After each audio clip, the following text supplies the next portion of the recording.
Continuing with meters, the following example uses a 7/4 time signature. This means that we need 7 quarter notes to complete one measure, and the note value that represents the beat is the quarter note.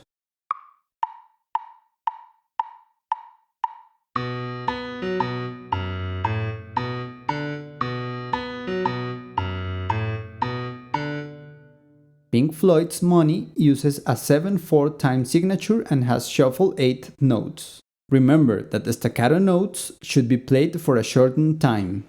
The rhythm with voice would be like this.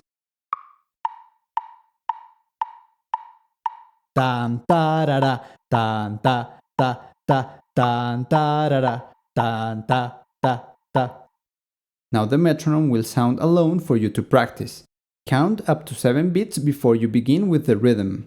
Remember that in shuffle notes, the first 8 notes should take a little longer than the second one on the same beat.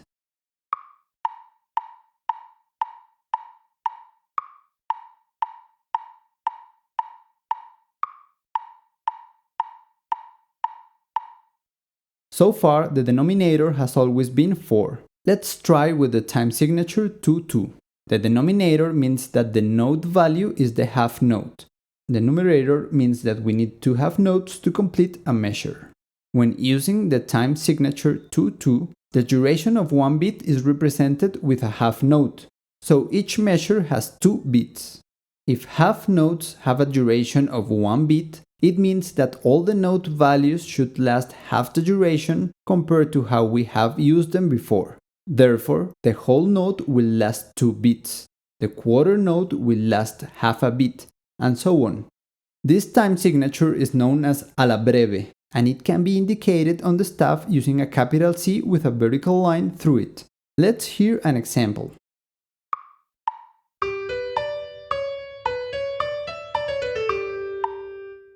This time signature can be read as 4/4 because the total size of each measure is the same. But it is important to interpret and perform the music as it is written.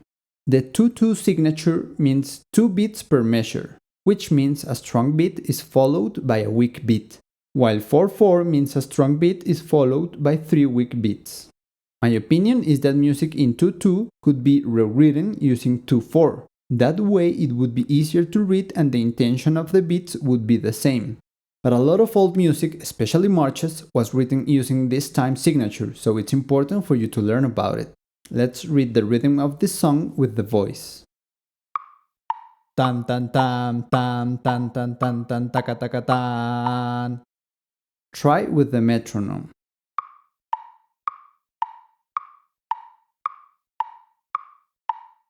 All the time signatures we have seen so far are known as simple meter, because each beat is naturally divided into 2 equal parts. For example, 4/4 uses the quarter note to represent one beat, and each quarter note is divided into 2/8 notes. Although you learned before that we can use triplets to represent 3 notes per beat, triplets are an exception. What is common for 4/4 is to divide each beat into 2/8 notes. The 2/4, 3/4, 4/4, 5/4, 7/4, and 2/2 signatures are simple time signatures because each beat can be broken naturally into 2 equal parts, and the unnatural thing would be to break each beat into 3 equal parts. But music is complex.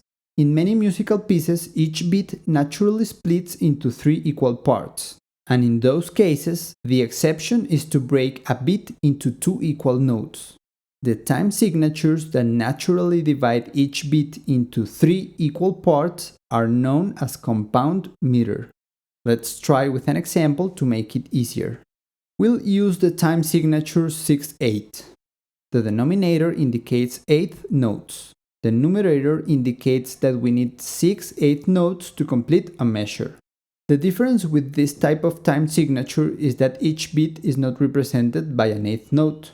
In 6/8, each beat is represented by a dotted quarter note. You might be thinking that I'm crazy, but hang in there. With the examples you will notice that it makes sense. A dotted quarter note has the same duration of 3/8 notes together. So in 6/8 we have 2 beats per measure. Let's hear the example.